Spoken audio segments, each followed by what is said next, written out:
आयुर्वेदामध्ये तीनही दोषांमुळे होणारे खोकले सांगितलेले आहेत। जर तुम्ही खूप खोकत असाल आणि अगदी थोडा कफ पडत असेल तर तो तर ते 80% लोकांचा खोकला नक्कीच बरा होईल। नमस्कार मंडळी, मी वैद्य अतुल काळे होई आयुर्वेद साक्षरवर तुम्हा सगळ्यांचं खूप खूप स्वागत करतो।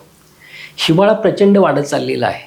खरं तर जी आधीची वर्ष आहेत ना, त्याच्यामध्ये आपण पाहिलं की डिसेंबर आणि जानेवारीमध्ये प्रचंड थंडी पडत असते, परंतु आता नोव्हेंबर महिन्यापासूनच आपल्याला थंडी जास्त जाणवते आहे। आपण मे महिन्यात पण पाहिलं की मे महिन्यात पावसाळा चालू झाला होता आणि त्याच्यामुळे असं म्हणता येईल की ऋतू हे आधीपासूनच चालू झालेले आहेत आणि त्याचाच परिणाम असा की आता नोव्हेंबरमध्ये आपल्याला थंडी जास्त प्रमाणात जाणवते आहे आणि या थंडीचा परिणाम आपल्या आरोग्यावर पण होताना दिसतोय। अगदी हा ऋतू जो असतो तो हेल्दी ऋतू आपण म्हणत असतो, परंतु प्रत्येक ऋतूमध्ये होणारे आजारही वेगवेगळे असतात। तसंच आता ही जी थंडी पडली आहे त्याचा जास्तीत जास्त परिणाम आपल्या आरोग्यावर होतो। आपल्याला भूक चांगली लागते, आपलं आरोग्य चांगलं राहतं, परंतु बऱ्याच लोकांमध्ये ज्यांची कफ प्रकृती आहे, ज्यांची वात कफ प्रकृती आहे किंवा ज्यांची वात प्रकृती आहे, त्यांच्यामध्ये वाताचे आजार जास्त वाढलेले दिसतात आणि कफाचे आजार विशेषतः जास्त वाढलेले दिसतात। कफाचे आजार म्हणजे सर्दी खोकला आहे, घसा धरणं आहे, घसा दुखणं आहे किंवा सायनसेसमध्ये कफ साठतो आणि तो थिजून बसतो, तिथे सारखा खोकला येत असतो, कोरडा खोकला येत असतो, रात्रीच्या वेळेस हा खोकला वाढतो। अशी लक्षणं बऱ्याच लोकांमध्ये आता आपल्याला सध्या पाहायला मिळत आहेत आणि त्याच्यामुळे आपल्याला कळत नाही, आपण भरपूर औषधं घेतो, आपण अँटीबायोटिक्स घेतो, अँटी ॲलर्जिक घेतो, तरीही या खोकल्याला, त्या कफाला, त्या सर्दीला कशामध्ये कसलाही फरक पडत नाही। मग अशा वेळेस आपण आयुर्वेदाच्या दृष्टिकोनातून काही करू शकतो का, त्याच्यावरच आज मी बोलणार आहे की आपण या थंडीतल्या आजारांवर आपण आयुर्वेदाच्या दृष्टिकोनातून कसा विचार करायचा आणि आपण काय काय करायचं ते। तर एक पहिली गोष्ट लक्षात ठेवा की तुम्हाला जो कोरडा खोकला येतो तो कशामुळे येतो हे आधी आपल्याला माहिती पाहिजे। आपल्याला नुसतं वाटतं की खोकला आला म्हणजे कफाचा खोकला, असं नसतं। आयुर्वेदामध्ये तीनही दोषांमुळे होणारे खोकले सांगितलेले आहेत, वातामुळे, पित्तामुळे आणि कफामुळे।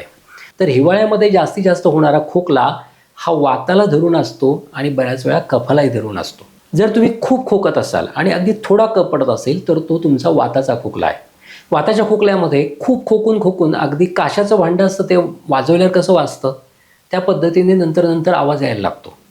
याशिवाय तुमच्या घशामध्ये कोरडेपणा जाणवतो आणि जसं तुम्ही श्वास घेता आणि तुमची हवा घशाला खेटून जाते। याशिवाय तुम्ही जेव्हा बोलता तेव्हा तुमच्या फुफ्फुसातली हवा घशावाटे बाहेर पडते, तेव्हा ती जेव्हा घशाला घासून जाते तेव्हा तिथे एक हर्ष उत्पन्न होतो, एक संवेदना उत्पन्न होते आणि तुम्हाला खोकल्याची उबळ येते। त्याला म्हणायचं वाताचा खोकला।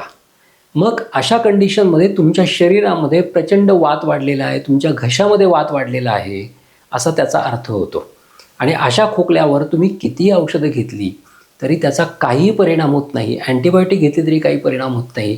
तुमच्या घशाला सूज आलेली असं म्हणतात डॉक्टर, परंतु सुजेवर एक सेन्सिटिव्हनेस असतो, म्हणजेच घशामध्ये जी सूज असते त्याला हवा खेटून गेली, वारं खेटून गेलं, तुमच्या फुफ्फुसातली हवा खेटून गेली तर ती खोकल्याची उबळ येत असते आणि तुमच्या शरीरामध्ये वात हा रात्रीच्या वेळेस खूप वाढलेला असतो, त्याच्यामुळे खोकल्याची उबळ ही रात्री जास्त येताना दिसते।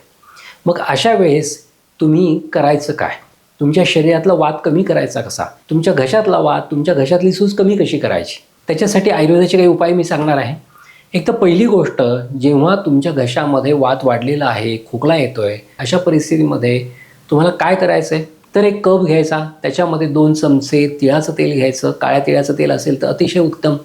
त्याच्यामध्ये 2 ते 3 चिमूट सैंधवाचे घालायचे आणि ते मिश्रण गरम करायचं आणि हे असं ऑइल सकाळी आणि संध्याकाळी गरम पाण्याबरोबर प्यायचं।